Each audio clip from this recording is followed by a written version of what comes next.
Hello friends, आप देख रहे हैं आपका चैनल शेयर बाजार विद आयुष। और दोस्तों, इस वीडियो में हम बात करने वाले हैं सेल के सेकंड क्वार्टर के नंबर्स के बारे में। और जो नंबर्स निकल कर आए हैं वो बेहद शानदार निकल कर आए हैं।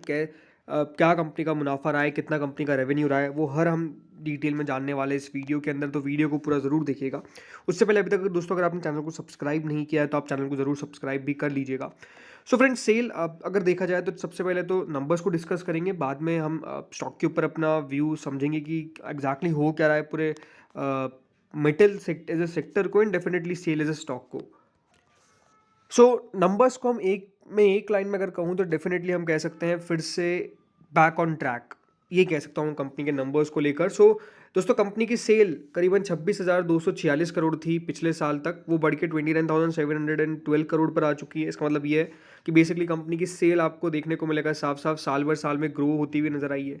वहीं दोस्तों, जो कंपनी का पिछले क्वार्टर का सेल था वो करीबन 24,359 करोड़ था, जो वापस से इस बार बढ़कर 29,712 करोड़ पर आ चुका है। यानी पिछले क्वार्टर से इस क्वार्टर के अंदर भी आपने एक बात नोटिस करी है कि ग्रोथ डेफिनेटली स्पेसिफिकली काफ़ी बढ़िया रही है।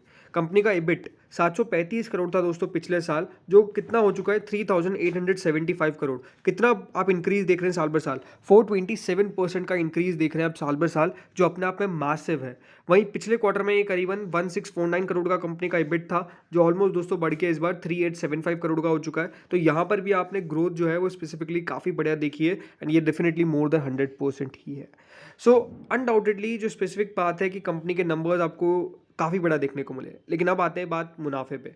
दोस्तों, पिछले साल तक कंपनी घाटे में थी करीबन 329 करोड़ के, लेकिन इस बार दोस्तों कंपनी मुनाफे में आ चुकी है करीबन 1306 करोड़ के। इसका मतलब ये है कि कंपनी दोस्तों जो घाटे में थी, कंपनी लॉस टू प्रॉफिट हो चुकी है। जो सबसे इंपॉर्टेंट पॉइंट है कि कंपनी ने फिर से मुनाफा दर्ज करना चालू कर दिया और सीधे सीधे कंपनी ने 1300 करोड़ का मुनाफा दिया है। अब मैं बात करूंगा कि बाजार की एक्सपेक्टेशंस क्या थी। वहीं ये पिछले क्वार्टर तक करीबन 212 करोड़ का कंपनी का मुनाफा था, तो यहाँ पर भी आप देख सकते हैं 212 करोड़ से बढ़ के 1306 करोड़ पे कंपनी का मुनाफा है। लेकिन जो सबसे इंपॉर्टेंट चीज़ है देखने वाली, वो है दोस्तों कंपनी का अर्निंग पर शेयर। पहले कंपनी अपने हर एक शेयर पे 80 पैसा खो रही थी, लेकिन अब कंपनी हर एक शेयर पे 3 रुपये 16 पैसे कमा रही है। इसका मतलब ये कि कंपनी का दोस्तों जो ईपीएस है वो पॉजिटिव हो चुका है, एंड कंपनी के ईपीएस में आपको डेफिनेटली रिकवरी देखने को मिली है, सिंस बिकॉज कंपनी मुनाफे में आ चुकी है। यही प्रीवियस क्वार्टर तक ये करीबन आधा रुपये प्लस में थी, यानी 50 पैसा कंपनी अपने एक शेयर पे कमा रही थी, अब वो 3 रुपये 16 पैसे हो चुका है। तो यहाँ पर डेफिनेटली ग्रोथ जो है वो काफ़ी बढ़िया देखने को मिली। लेकिन अब बात करते हैं कंपनी के मार्जिन के ऊपर।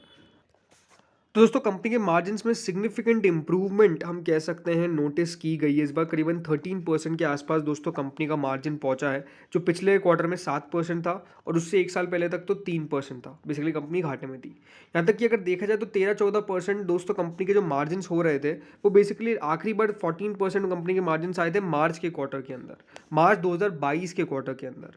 सो उस समय दोस्तों कंपनी ने 14% का मार्जिन किया था, और उस समय हम कह सकते हैं उससे पहले काफ़ी बढ़िया लगातार मेटल्स कर रहे थे। लेकिन उसके बाद से जो मेटल में स्लो डाउन देखने को मिला वो अपने आप में बहुत नेगेटिव था। लेकिन अब ऐसा लगता है कि मेटल में भी दोस्तों एक रिकवरी आपको देखने को मिल सकती है, जिस तरीके के सेल के नंबर है। बाकी अगर इन नंबर्स की इंटरेस्टिंग बात आपको बता दूं कि कंपनी की अदर इनकम घट गई, ऑलमोस्ट 174 करोड़ नेगेटिव में चली गई, बट उसके बावजूद भी दोस्तों कंपनी ने मुनाफा जो है वो काफ़ी बढ़िया दर्ज किया। इसका मतलब ये है कि डेफिनेटली कंपनी फिर से ट्रैक पे आने की पूरी पूरी कोशिश कर रही है। हाँ, ये ज़रूर है कि अभी भी बहुत ज़्यादा कैरिड अवे नहीं हो जाना चाहिए इस नंबर से, क्योंकि आने वाले क्वार्टर्स में कंपनी किस तरह का प्रदर्शन करेगी वो देखना काफ़ी दिलचस्प होगा।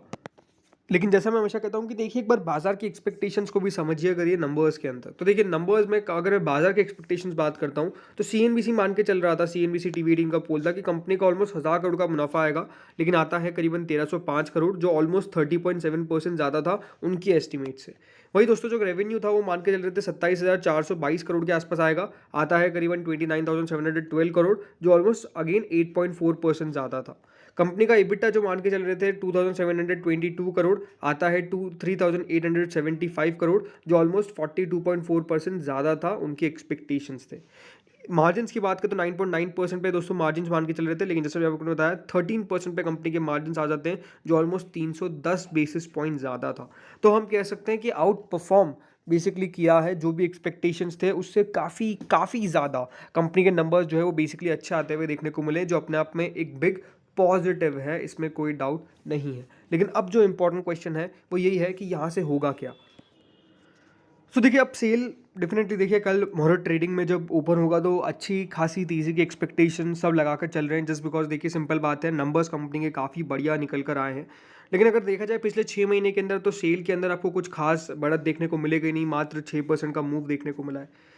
लास्ट 1 महीने में अगर देखेंगे तो स्टॉक ऑलमोस्ट 1.51% नीचे गया है। एंड डेफिनेटली पिछले 1 साल के अंदर अगर आप देखेंगे तो सेल कुछ कर नहीं पाया, ओनली 1.79% के रिटर्न दिए। हाँ, पिछले 5 साल के अंदर अगर आपने नोटिस किया होगा तो सिर्फ 37% के रिटर्न है।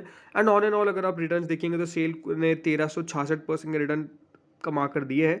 एंड लगता है कि देखिए बार बार की एक अच्छा खासा स्टॉक बनेगा, लेकिन डेफिनेटली वो कभी बन नहीं पाया। लेकिन अब क्या है, देखिए सबसे इंपॉर्टेंट बात तो ये आपको समझनी पड़ेगी कि definitely metal as a sector काफ़ी ज़्यादा स्लो हो चुका था और काफ़ी ज़्यादा स्लो डाउन देखने को मिल रहा था।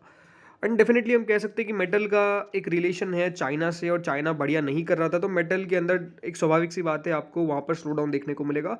बड़ी से बड़ी कंपनीज अगर आप देखेंगे टाटा स्टील, तो इनके भी कुछ खास आपको रिटर्न्स नहीं बन पाए। डेफिनेटली एक स्लो में लगातार वो शेयर चल रहे थे, स्लो डाउन का एक कारण था, और कुछ खास कर नहीं पा रहे थे। लेकिन दोस्तों इस बार जो नंबर्स निकल कर आए हैं वो अपने आप में बहुत बढ़िया है, क्योंकि जब दोस्तों कोई बाजार मान के चलता है कि हाँ नंबर्स इस तरीके के आने वाले, लेकिन उससे और ज़्यादा बेहतर निकल के आते हैं, तो बाजार खुद समझता है कि डेफिनेटली बाजार के सोचने में थोड़ी सी कमी थी, लेकिन वो sector more than what expected बढ़िया कर रहा है। एंड आई थिंक ये एक सबसे स्पेसिफिक पॉइंट है सेल को लेकर। मैं जैसे मैंने शुरुआत में भी अभी एक बात कही थी कि बहुत कैरिड अवे नहीं होना है। कंपनी के नंबर्स अच्छे निकल कर आए, इसमें कोई डाउट नहीं है, लेकिन क्या कंपनी इसी तरीके की परफॉर्मेंस आने वाले क्वार्टर्स में भी दे सकती है, वो एक बहुत इंपॉर्टेंट चीज़ होगी नोटिस करने वाली। बिकॉज अगर कंपनी आने वाले क्वार्टर्स में भी इसी तरीके का प्रदर्शन करके देगी तो डेफिनेटली स्टॉक का वापस से देखिए बढ़िया मूव देखने को मिल जाएगा। देखो 103 रुपये 65 पैसे का इसका हाई है, एंड वहाँ से स्टॉक कह सकते हैं अभी 88 रुपीज़ पे ट्रेड कर रहा है, तो ज़्यादा दूर तो नहीं है, बट ये भी नहीं है कि ज़्यादा पास है, क्योंकि 73 रुपीज़ का इसका 52 वीक लो है, तो बहुत बड़ी रेंज में सेल ने ओवरऑल कारोबार नहीं किया है। हाँ, एक बहुत बड़ी तेज़ी हमने देखी थी लास्ट 1 साल के लास्ट मतलब 2 सालों के अंदर अगर नोटिस करेंगे, तो उसके बाद जब गिरावट बनना चालू हुई, बिकॉज ऑलमोस्ट स्टॉक ने 150 रुपीज़ के लेवल के आसपास पहुंच गया था, और उसके बाद से लगातार दोस्तों स्टॉक में आपको एक गिरावट देखने को मिली। बट अब ऐसा लगता है कि स्टॉक ने अपना एक बेस क्रिएशन कर लिया है। साफ नोटिस कर सकते हैं कि यहाँ पर बेस क्रिएट किया, उसके नीचे अभी तक नहीं गया है, एंड स्टॉक कह सकते हैं साइडवेज अप मूव दिखा रहा है। ये जो नंबर्स निकल कर आए, हो सकता है कि इस नंबर्स के कारण स्टॉक वापस से ऊपर चल जाए, बट अगेन वही है कि कंपनी हर एक क्वार्टर में ऐसा परफॉर्मेंस पेश करे। अगर हर एक क्वार्टर में ऐसा परफॉर्मेंस पेश करेगी तो डेफिनेटली देखिए स्टॉक बढ़िया करेगा, लेकिन अगर नंबर्स पेश नहीं किए तो अभी तो तेजी हो जाएगी, लेकिन वापस से बाद में आपको गिरावट देखने को मिल जाएगी। तो लेट्स सी होता क्या है। बाकी नंबर्स में जैसे आपको बताया, कोई भी आपको नेगेटिव ऐसा खास पॉइंट देखने को नहीं मिलेगा।